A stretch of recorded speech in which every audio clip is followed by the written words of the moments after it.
Üçüncüsü şeyh dedi ki, əs-sabru alə aduvihi, yəni öz düşməninə qarşı səbr etmək.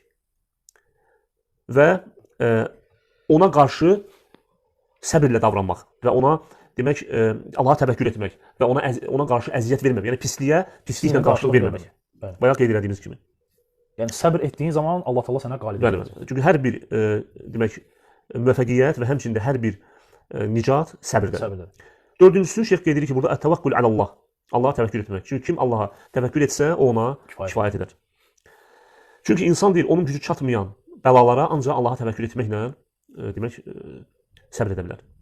Beşincisi şeyx qeyd edir ki, fərağul qalbi minəl iştiğali bihi vəl fikri fihi. Yəni insan ona həsəd etdiyi insan barədə düşünməməlidir. Yəni onu fikrindən çıxartmalıdır.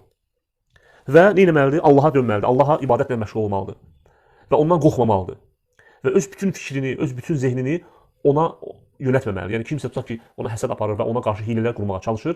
Bu onun fikrindən çıxartmalıdır. Verməməlidir. Sən əlhəmdülillah ki, öz dəvəti və öz ibadətlərində ol. Allah Subhanahu taala sənə yardım edəcək.